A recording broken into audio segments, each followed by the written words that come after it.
2028ஆம் ஆண்டு வரை மின்சார வாகனங்களுக்கான 100% மோட்டார் வாகன வரி விலக்கு நீட்டிக்கப்படுவதாக தமிழ்நாடு அரசு அறிவித்துள்ளது.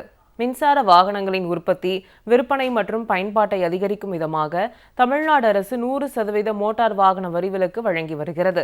இதனை மேலும் 2 ஆண்டுகளுக்கு நீட்டிக்க முதலமைச்சர் மு.க.ஸ்டாலின் உத்தரவிட்டதின் பேரில் 2027ஆம் ஆண்டு டிசம்பர் 31ஆம் தேதி வரை மின்சார வாகனங்களுக்கான 100% மோட்டார் வாகன வரி விலக்கு நீட்டிக்கப்படுவதாக தமிழ்நாடு அரசு அறிவித்துள்ளது.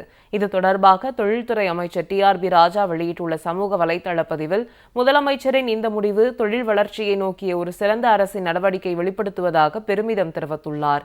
2025ஆம் ஆண்டில் மின்சார வாகன பயன்பாடு தமிழ்நாட்டில் 7.8% அதிகரித்துள்ளது என்றும், சார்ஜிங் உட்கட்டமைப்பு மற்றும் முழுவதும் பசுமையான பயன்பாடாக மாற்ற நீண்ட தூரம் பயணிக்க வேண்டியுள்ளது என்பதை அறிவேன் என்றும் அமைச்சர் டி.ஆர்.பி. ராஜா கூறியுள்ளார்.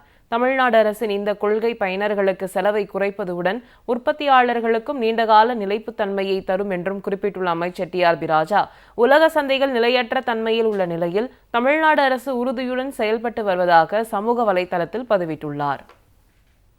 2028ஆம் ஆண்டு வரை மின்சார வாகனங்களுக்கான 100% மோட்டார் வாகன வரி விலக்கு நீட்டிக்கப்படுவதாக தமிழ்நாடு அரசு அறிவித்துள்ளது. மின்சார வாகனங்களின் உற்பத்தி, விற்பனை மற்றும் பயன்பாட்டை அதிகரிக்கும் விதமாக தமிழ்நாடு அரசு 100% மோட்டார் வாகன வரி விலக்கு வழங்கி வருகிறது. இதனை மேலும் 2 ஆண்டுகளுக்கு நீட்டிக்க முதலமைச்சர் மு.க.ஸ்டாலின் உத்தரவிட்டதின் பேரில் 2027ஆம் ஆண்டு டிசம்பர் 31ஆம் தேதி வரை மின்சார வாகனங்களுக்கான 100% மோட்டார் வாகன வரி விலக்கு நீட்டிக்கப்படுவதாக தமிழ்நாடு அரசு அறிவித்துள்ளது.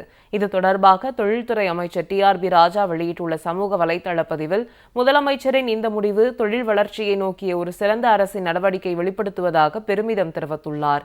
2025ஆம் ஆண்டில் மின்சார வாகன பயன்பாடு தமிழ்நாட்டில் 7.8% அதிகரித்துள்ளது என்றும், சார்ஜிங் உட்கட்டமைப்பு மற்றும் முழுவதும் பசுமையான பயன்பாடாக மாற்ற நீண்ட தூரம் பயணிக்க வேண்டியுள்ளது என்பதை அறிவேன் என்றும் அமைச்சர் டி.ஆர்.பி. ராஜா கூறியுள்ளார். தமிழ்நாடு அரசின் இந்த கொள்கை பயனர்களுக்கு செலவை குறைப்பதுடன் உற்பத்தியாளர்களுக்கும் நீண்டகால நிலைப்புத்தன்மையை தரும் என்றும் குறிப்பிட்டுள்ள அமைச்சர் டி.ஆர்.பி. ராஜா, உலக சந்தைகள் நிலையற்ற தன்மையில் உள்ள நிலையில் தமிழ்நாடு அரசு உறுதியுடன் செயல்பட்டு வருவதாக சமூக வலைதளத்தில் பதிவிட்டுள்ளார்.